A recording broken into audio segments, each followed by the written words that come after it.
Banished from Earth Classic Game Room broadcasts from the Intergalactic Space Arcade on its never-ending mission to review everything.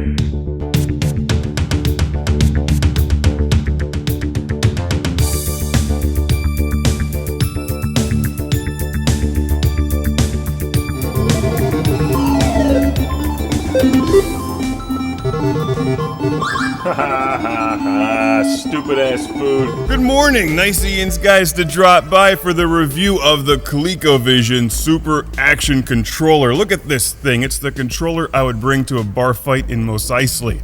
But can it play games? Let's find out. Damn, that thing's strong. Just like my coffee.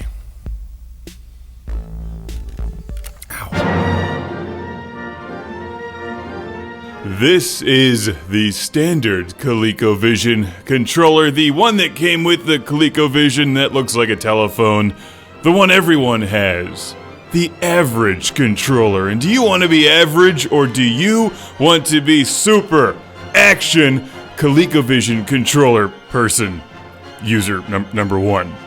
I want to be that one. Well, at least I did until I used it.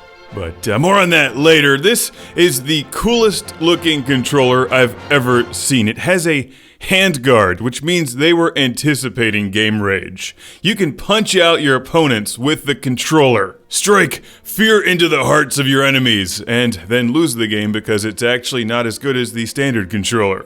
It's true, it's a really awkward joystick, but definitely one that you should own, if for no other reason than you can start a bar fight with it.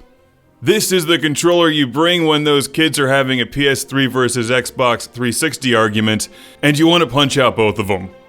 The ColecoVision wins! I like that this thing also resembles a Star Trek phaser. If Khan were playing ColecoVision, he'd be using this. While I would be using the Atari 7800 gamepad because it's actually way better, but this definitely looks the part. But does it deserve the name Super Action Controller? I gave this thing a nice road test, starting out with one of my favorite ColecoVision games, Gorf. While this thing is totally functional, it's just kind of awkward. The way that you hold it is strange. This is back from the early 80s, before they really figured out how to design gamepads. So game companies were trying to find ways to put arcade joysticks on things, and there's just no really good way to do that, unless it's an arcade machine. Or unless you build it into a brick like one of the giant Street Fighter controllers or something. So here I am using it for frenzy, and it's just exhausting to hold this thing vertically with one hand and then try to aim with the other. Not to mention, it's extremely touchy. If you want to shoot left, you'd better aim exactly where it wants you to aim. Otherwise, it'll shoot diagonally.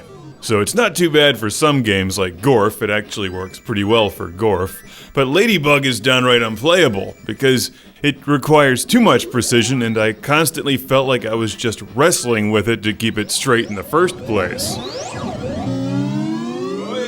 So it's not bad for Gorf, and actually it works pretty well for Q*bert. So if you're living in 1982 or 1983, you might want to consider this, if for no other reason than it does play Q*bert better than the standard ColecoVision controller. And Q*bert's a pretty awesome game, so there's nothing wrong with that. It also played Burger Time pretty well, which you saw at the beginning. It works okay for Defender, but it's not great. It's just kind of an exhausting controller.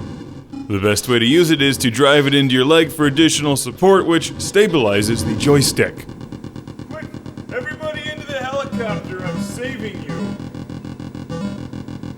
Not because I care, but because I want the points. It's worthy of the name Super Action Controller because it is better for some games like Frogger.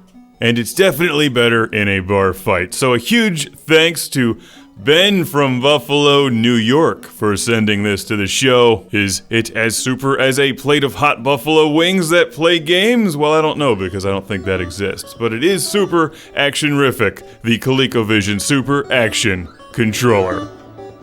It's better for some games than others, but damn does it look cool.